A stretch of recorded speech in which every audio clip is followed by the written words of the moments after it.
আসসালামু আলাইকুম ওয়া রাহমাতুল্লাহি ওয়া বারাকাতুহু। সম্মানিত ভিউয়ার্স, এই পর্যায়ে আমি আলোচনা করব নামাজ ভঙ্গের কারণ সমূহ। ১ নম্বর, ভুলে ইচ্ছা করে কথা বলা। ২ নম্বর, নামাজরত অবস্থায় সালাম দেওয়া অথবা উত্তর দেওয়া।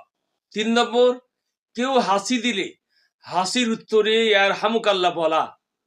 তবে নামাজে নিজের হাসি আসলে ভুল করে আলহামদুলিল্লাহ বললে নামাজ হয়ে যাবে, কিন্তু ইচ্ছা করে এরূপ বলা ঠিক নয়।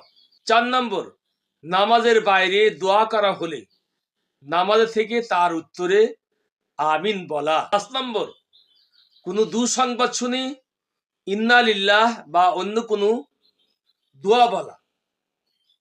৬ নম্বর, কোনো সুসংবাদ শুনে আলহামদুলিল্লাহ অথবা অন্য কোনো শব্দ উচ্চারণ করা।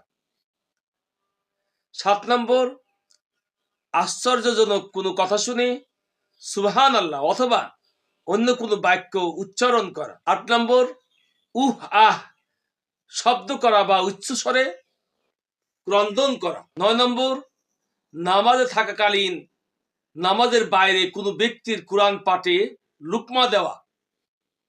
১০ নম্বর, নামাজের মধ্যে দেখে কোরআন পাঠ করা। ১১ নম্বর, কোনো পুস্তক অথবা লিখিত বস্তু দেখে পাঠ করা, তবে মনে মনে লিখিত বস্তুর মর্ম বুঝে দিলে নামাজ ভঙ্গ হবে না, কিন্তু এরূপ করা ঠিক নয়। ১২ নম্বর, আমলে কাসির করা, অর্থাৎ এমন কোনো কাজ করা যা অন্য লোক দেখলে নামাজি বলে বুঝতে না পারে, যেমন ২ হাতে শরীর চুলকানো অথবা পরিধানের কাপড় ২ হাতে ঠিক করা ইত্যাদি। ১৩ নম্বর, বিনা প্রয়োজনে জোরে কাশি দেয়া অথবা গলা পরিষ্কার করা। ইমাম গলার আওয়াজ পরিষ্কার করার জন্য কাশি দিতে পারেন। ১৪ নম্বর, ইচ্ছা করে অথবা ভুল করে কোনো বস্তু খাওয়া অথবা পান করা। ১৫ নম্বর, কোরআন পাঠে ভীষণভাবে অর্থ বিকৃত হয়ে যায় এমন ভুল পড়া। ১৬ নম্বর, নামাজের ভিতর হাঁটা, তবে প্রয়োজনে ২-১ কদম আগে পিছে সরা যায়।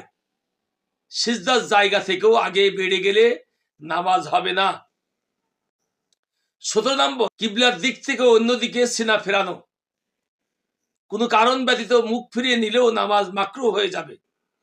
১৮ নম্বর, ১/৪ সতর এতটুকু সময় খুলে রাখা যতক্ষণে ৩ বার সুবহানাল্লাহ বলা যায়। ১৯ নম্বর, আল্লাহ তাআলার নিকট এমন বস্তু চাওয়া যা মানুষের নিকট চাওয়া যায়। ২০ নম্বর, আল্লাহু এবং আকবার শব্দের আলিফ বা আকবার শব্দের বাকে লম্বা করা। ২১ নম্বর, জানাজার নামাজ ব্যতীত অন্য নামাজে অট্টহাসি হাসা। ২২ নম্বর, ইমামের আগে রুকু অথবা সিজদা করে নেয়া। ২৩ নম্বর, একই নামাজে নারী পুরুষের একত্রে দণ্ডায়মান হওয়া আর এই দাঁড়ানো এতটুকু বিলম্ব হওয়া যার মধ্যে একবার সিজদা করা যেতে পারে। ২৪ নম্বর, তায়াম্মুমকারী ব্যক্তির পানি পেয়ে যাওয়া।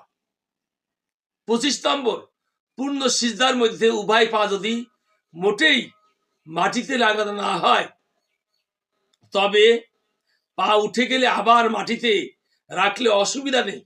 ২৬ নম্বর, নামাজের মধ্যে সন্তান দুধ পান করলে, তবে দুধ বের না হলে নামাজ ভাঙবে না, কিন্তু ৩ বা ততোধিকবার টানলে দুধ বের না হলেও নামাজ ভেঙে যাবে।